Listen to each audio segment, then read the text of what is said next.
શું નામ છે આપનું? મધુબેન, શું તકલીફ હતી? હા, કેમ છે અત્યારે? આપને સારું છે? હા, એમ બરાબર છે. તમારું શરીર વધવા ન દેજો. ઘસારો ફૂલ છે, તેમને દવા આપશે, એનાથી સારું થશે. નિયમિત લેજો હો ને દવા. શું નામ છે દીકરી આપનું?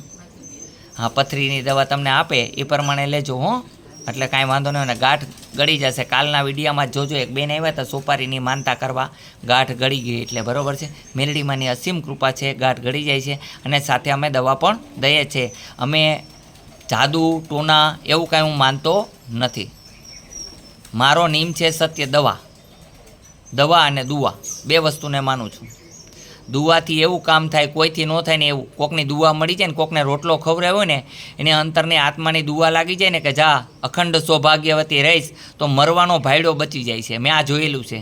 અને ઇતિહાસમાં લખ્યું હોય, જ્યોતિષ જોવડાવે ને કે 7 વર્ષ લગ્ન નહીં, પણ 7 જન્મ લગ્ન સંતાન નથી, પણ કોકના આશીર્વાદ લાગી જાય ને તો મેં એને છોકરા થતા જોયા છે. એટલે કોકના આશીર્વાદ મેળવજો, કોઈની બદદુઆ ન લેજો. અને બદદુઆથી મેં એવું જોયેલું છે કે એક દરબારે મકાન તો બનાવરાવ્યા, પણ મજૂરોને પૈસા ન દીધા, મારીને કાઢી મેલ્યા. તો એ માણસ ખુદ અંદર જઈ નહોતો શકતો, એ મકાનની અંદર ખુદ નહોતો જઈ શકતો, કારણ કે આત્માની બદદુઆ બહુ ખરાબ છે. હા, આ ઈશ્વર બીજો કોઈ નહીં, આત્મા જ ઈશ્વર છે. દુઆ આપો તો સારું છે, બદદુઆ આપો તો બહુ ખરાબ છે. એટલે આવી વસ્તુ છે, કોઈકની બદદુઆ ન મેળવજો, દુઆ મેળવજો. બરાબર છે. તમને મેં જે કીધું પેરેલિસિસની અંદર એ દવા લેવાની છે, અને રોટલી ખાવાની બંધ કરવાની. હા, ડાયાબિટીસ છે ને, એટલે હો ને, બટેટા નહીં ખાવાના, ભાત નહીં ખાવાના, ઘી નહીં ખાવાનું, ખટાશ ન ખાજો. પેરેલિસિસ એ દૂર થઈ જશે, અને સુગર પણ કંટ્રોલમાં રહેશે. સુગરને કારણે જ આપણને હાથ પગના દુખાવા થતા હોય, સ્નાયુ ખેંચાતી હોય છે. 15 દિવસ પછી તમે આવશો એટલે એમ કહેશો જી મારો મોઢામાં નસ ખેંચાય છે લખવાને કારણે. મેં તમને સત્ય કીધું, ખોટું કીધું?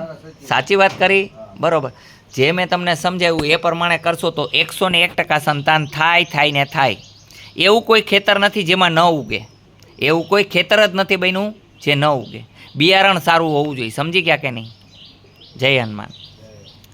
અહીંયા આવવા માટે થઈને આટકોટથી ગરણીથી થોરખાન રોડ ઉપર આદેશ આશ્રમ આવેલો છે.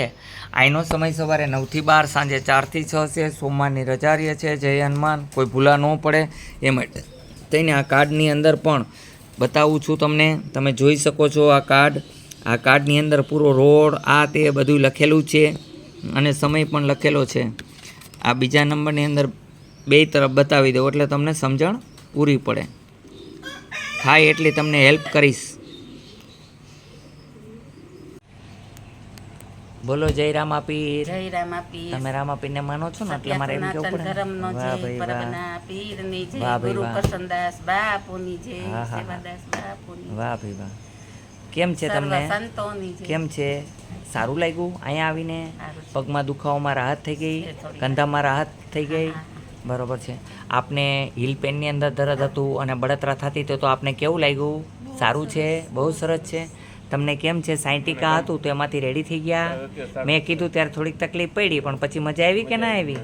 હવે જેમ કહેશું એમ દવા લેશો કે નહીં લ્યો? ઓકે, દવા લેશો તો કોઈ વાંધો રહેશે નહીં. ઓકે, બોલો બધાય જય હનુમાન. અહીંયા આવવા માટે થઈને આટકોટથી ગરણીથી થોરખાન રોડ ઉપર આદેશ આશ્રમ આવેલો છે. અહીંનો સમય સવારે 9 થી 12, સાંજે 4 થી 6 છે. સોમવારની રજા રહે છે.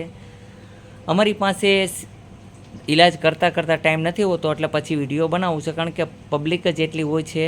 ગમે એટલો વરસાદ હોય છતાંય પબ્લિક એટલી આવતી જ હોય છે, પણ ટાઈમે નથી રહેતો વિડીયો બનાવવાનો, તો ક્યારેક વિડીયો બનાવું છું.